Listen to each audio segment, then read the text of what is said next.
Sulia binti Ahmad Syafi. Saya Syahida binti Rizwan. Saya Nurul Anastasia binti Syarafi. Dan saya Asya Kaya Mahasiswa binti Nisa. Situasi di sekolah. Cikgu, boleh saya ke tandas? Boleh, pakai pas kelas ini.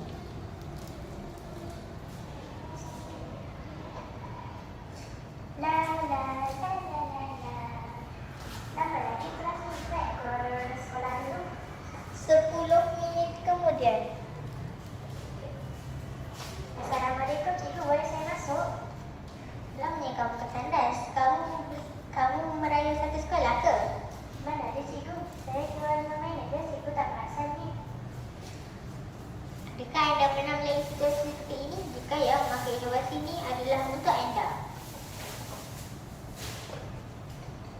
Penyampaian masalah. Murid berada di luar kelas dalam keadaan masa yang lama untuk tekanan yang berniaga di kawasan sekolah. Keadaan ini menyebabkan murid tertinggal sesi pengajaran dan pembelajaran. Latar belakang kajian. Idea diperolehi selepas belajar mengenai pengacaraan dalam IDD tahun 4 menghasilkan alat mengingat masa yang dapat mengawal dan memberikan peringatan apabila masa telah tamat. Mencipta alat yang memberi amaran kepada guru, pengawas dan murid bahawa seseorang telah berada di luar kelas lebih lama daripada yang sepatutnya.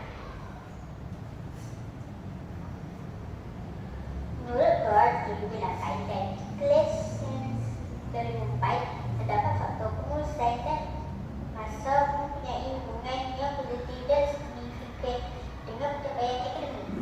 Beaton dan Jackson 1911 mula mendapati perbezaan individu dalam amalan pengurusan masa memainkan peranan penting bagi menjelaskan bagaimana pelajar mencapai kejayaan akademik di universiti. TIPAS adalah tas kelas yang menggunakan mikropengawal mikrobit untuk mengawal masa murid di kelas semasa sesi pengajaran dan pembelajaran.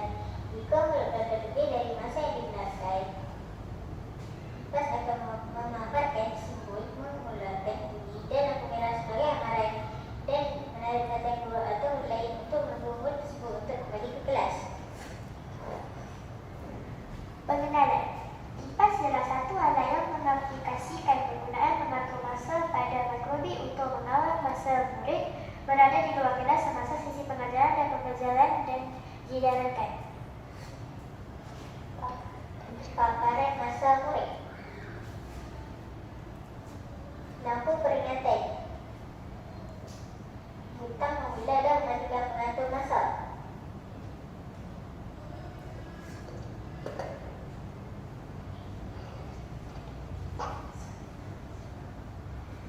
TIPAS sketch.